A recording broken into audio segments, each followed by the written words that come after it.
बिस्मिल्लाहिर्रहमानिर्रहीम, अस्सलाम वालेकुम। सच टेलीविज़न के डिजिटल प्लेटफॉर्म से मैं हूं आरिफ काज़मी। मशरिक़ वस्ता की सूरत हाल के हवाले से एक बार फिर अहम तरीन अपडेट्स लेकर आपकी खिदमत में हाजिर हुए हैं। ईरान, अमेरिका और इसराइल के दरमियान जारी कशीदगी में कमी नहीं हुई है। एक तरफ ईरान और अमेरिका को मुज़ाकरात के टेबल पर लाने और इस तमाम तर कज़िये को ख़त्म करने के लिए जो सालिसीन की कोशिशें हैं वो अभी भी जारी हैं और दोनों तरफ से ये आवाज़ें भी आ रही हैं कि मुज़ाकरात चल रहे हैं, किसी न किसी मरहले के ऊपर हैं और किसी न किसी सतह के ऊपर ये मुज़ाकरात चल रहे हैं। लेकिन दूसरी तरफ दोनों ममालिक जो है वो एक दूसरे के ऊपर हमले कर रहे हैं। अब ये हमले जो है वो प्रीएम्प्टिव स्ट्राइक्स तक आ गए हैं। यानी ईरान के हवाले से मैं कहूँ तो बेजाना होगा कि ईरान ने अब जो अपना जो डिफेंसिव डॉक्ट्राइन था उसको ख़त्म करके ऑफेंसिव डॉक्ट्राइन पर आ गया है और वो भरपूर हमले कर रहा है, प्रीएम्प्टिव स्ट्राइक्स कर रहा है अमेरिका के उन बेसिस के ऊपर जहां से उसको खतरा महसूस होता है कि कहीं इन बेसिस से ईरान के ऊपर हमला ना हो। अभी गुज़श्ते दिनों जो हमले किए गए थे अमेरिका की जानिब से ईरान के मुख्तलिफ शहरों के ऊपर, उसके बाद से ईरान ने एक बार फिर बड़ी कार्रवाइयाँ की है। ख़ासतौर पर एक बार फिर जॉर्डन को निशाना बनाया गया, उर्दून में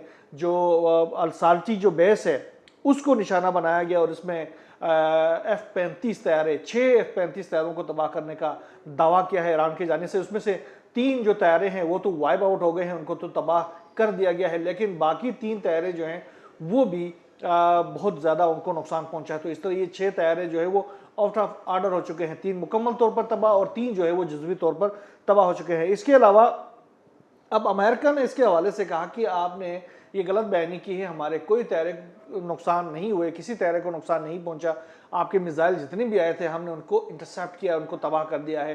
5 उन्होंने कहा कि मिसाइल्स आए थे और 5 को हमने हवा में ही उड़ा दिया है। बहरहाल उसके बाद ईरान ने सैटेलाइट इमेजेस जारी कर दिए और सैटेलाइट इमेजेस में उन्होंने दिखा दिया कि किस तरीके से उनके जो मौफिकल साल्ती जो बेस है उसमें मौजूद हैंगर्स कैसे तबाह हो गए और उसमें मौजूद F-35 तैयारे किस तरीके से तबाह हो गए और वहाँ पर खड़े तैयारे उनकी भी लोकेशन दिखा दी गई, उसके बाद तबाह होने के बाद की लोकेशन भी उनको दिखा दी गई और ये कहा गया कि ये जो तबाह हुए हैं उनको अगर अमेरिका जो है वो अपने अवाम के लिए जो उन्होंने सेंसरशिप लगा रखा है वो सेंसरशिप हटा दें, ज़रा ओपन हो जाए, दुनिया को दिखा दें, तब पता चलेगा कि नुकसान क्या हुआ है। आप जब छुपाते रहेंगे तो ऐसे ही छुपाते ही रहेंगे, लेकिन नुकसान को अब दुनिया ऐसे दुनिया से नहीं छुप सकता, हम दिखा देंगे दुनिया को, तुम जितना भी छुपाओ।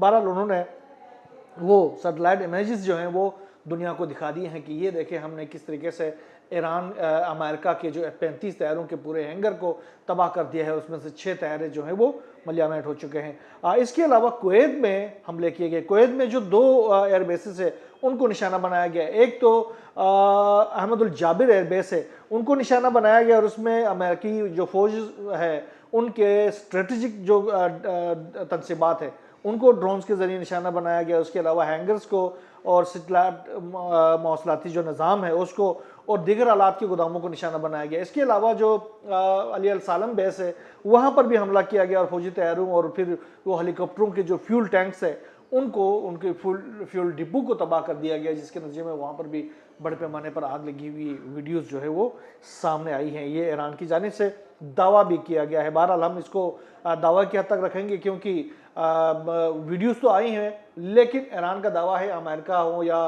कुवैत हो या फिर जो खित्ते के दीगर ममालिक जहाँ जहाँ अमेरिका ने ईरान ने हमला किया है वो कहते हैं कि हमने तो इनके ड्रोन्स को फ़ज़ा में ही उड़ा दिया है। बहरीन के ऊपर भी बड़ा हमला ईरान का दावा है। फिर उन्होंने कहा कि जो शेख ईसा एयरबेस है बहरीन का, उस पर हमने अर्श ड्रोन के ज़रिए हमला किया गया है। ये अर्श ड्रोन ये भी वन वे ड्रोन से जाते हैं, खुदकश हमला करते हैं और बड़ी तबाही फैलाते हैं।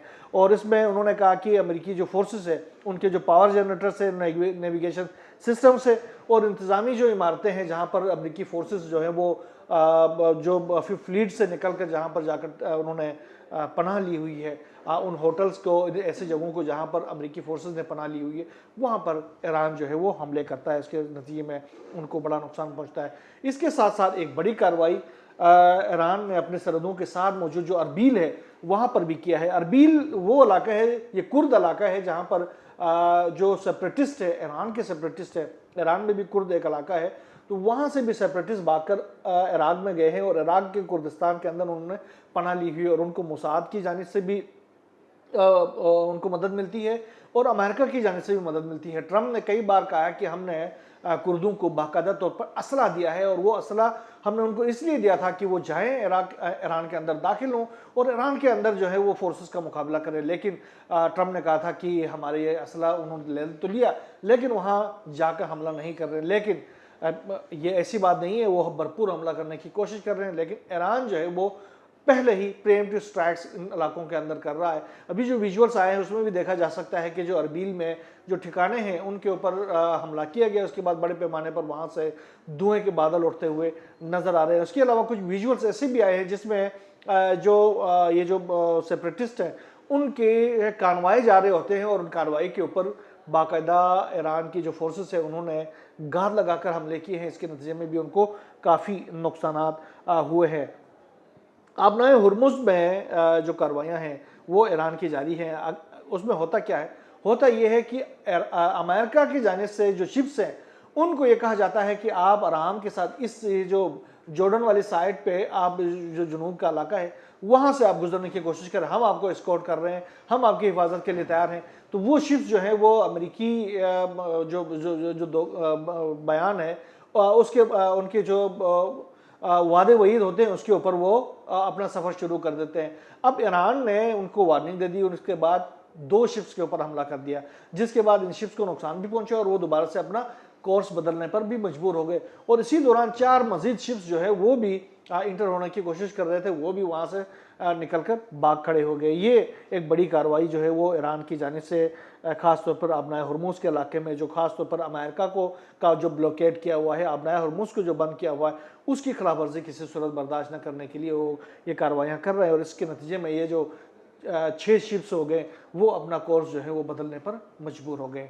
अब आते हैं ज़रा मिस्र के अंदर जो हमले हुए थे इनके हवाले से। मैंने आपको कहा था कि जो मिस्र का जो बेस है ख़ास तौर पर दमियात जो बंदरगाह है वहाँ पर जो हमला किया गया था, ड्रोन हमला किया गया था, उसमें 2 शिप्स को नुकसान पहुंचा था। एक अमेरिकन था और दूसरी किसी और मुल्क की शिप थी और उनको नुकसान पहुंचा था। इसके हवाले से हमने देखा कि फौरी तौर पर ईरान के ऊपर जो है वो इल्ज़ामात और ईरान की जो वफादार फोर्सेस है उनके ऊपर इल्ज़ाम लगाने की कोशिश की गई। लेकिन हमने अपने इस व्लॉग के ज़रिए गुज़श्ता व्लॉग में आपको बता दिया था कि ये फॉल्स फ्लैग ऑपरेशन है और उस फॉल्स फ्लैग ऑपरेशन के पीछे बहुत बड़े मकासद है। ये वही फॉल्स फ्लैग ऑपरेशन है जो कि इराक़ के अंदर से सऊदी अरब के ऊपर हमला किया गया, फॉल्स फ्लैग ऑपरेशन किया गया, उसके नतीजे में सऊदी अरब को मजबूर किया गया कि वो इराक़ के ऊपर हमले कर सके। यही फॉल्स फ्लैग ऑपरेशन जो है वो मिस्र के अंदर किया गया और मिस्र के दमियात की जो बंदरगाह है उसको निशाना बनाया गया। अब जो है अब्बास इराक़ची साहब ने भी क्लियर कर दिया, आज उन्होंने अपने एक्स अकाउंट में एक बयान जारी किया। उन्होंने कहा कि मिस्र जो है वो हमारा दोस्त मुल्क है, उसकी सिक्योरिटी को हम अपनी सिक्योरिटी समझते हैं और उसकी सिक्योरिटी के हवाले से हम बाकायदा तौर पर कंसर्न है। और ये जो ऑपरेशन यहाँ पर जो किया गया है ये फॉल्स फ्लैग ऑपरेशन है और ये उन्होंने कहा कि इजराइल की जानिब से ये फॉल्स फ्लैग ऑपरेशन किया गया है। उन्होंने कहा कि हम अपने दोस्तों को कोई नुकसान नहीं पहुंचाते, अपने दोस्तों की तरजीहात जो है वो उनका हम ख्याल रखते हैं और उनकी सिक्योरिटी हमारी इंतहाई तरजीहात में शामिल है। हम सबको इजराइल की ऐसी साजिशों और फॉल्स फ्लैग ऑपरेशन से खबरदार रहना चाहिए जो खित्ते के अमन को सबताज करने के लिए हैं। यह अब्बास अरागची ने अपना स्टेटमेंट जारी किया है। दूसरी तरफ मिस्र के हवाले से यह कहा जा रहा था कि मिस्र ने ईरान के ऊपर यह इल्ज़ाम लगाया है कि ये हमले जो है वो ईरान ने किए हैं। लेकिन अब मिस्र के दफ्तर खारजा की जानिब से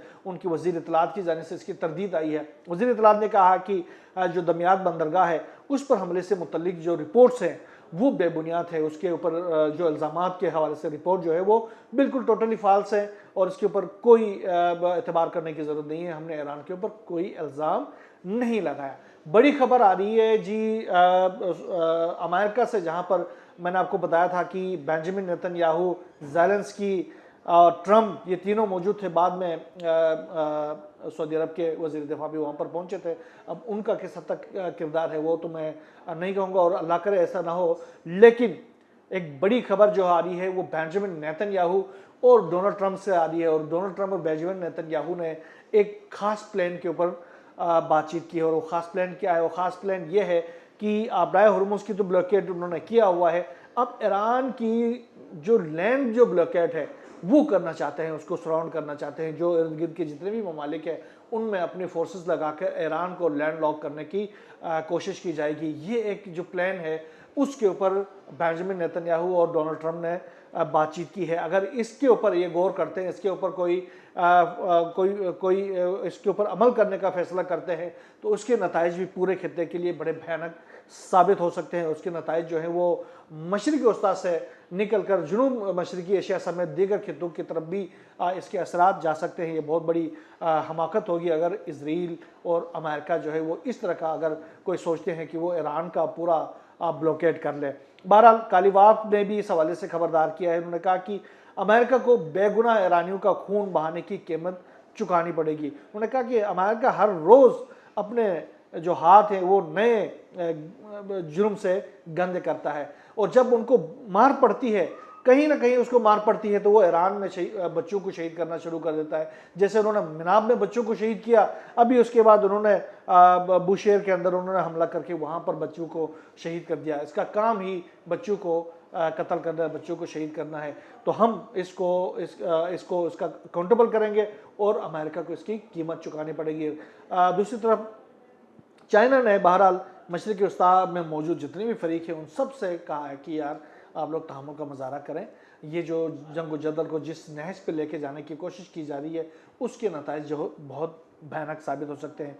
अच्छा, अमेरिकी सेनेट में एक बार फिर ये जो जंग है उसको रोकने के हवाले से एक करारदाद पेश की गई थी, डेमोक्रेट्स की जानिब से पेश की गई थी, जिसमें तकरीबन 3 रिपब्लिकन्स ने भी डेमोक्रेट्स का साथ दे दिया, लेकिन एक डेमोक्रेट ने रिपब्लिकन्स का साथ दे दिया, जिसके नतीजे में ये करारदाद जो है वो मुस्तरद हो गई। जंग रोकने के हवाले से जंग रोकने के हक में 49 वोट मिले और जंग को जारी रखने के हक में 50 वोट मिले और इसमें एक वोट जो है वो इस डेमोक्रेट रुकन सेनेट का जो है वो किरदार रहा। उसने वोट जो है अपना वोट जो है वो जंग जारी रखने के हक में दे दिया, जिसके नतीजे में ये करारदाद जो है वो मुस्तरद हो गई, एक वोट से मुस्तरद हो गई।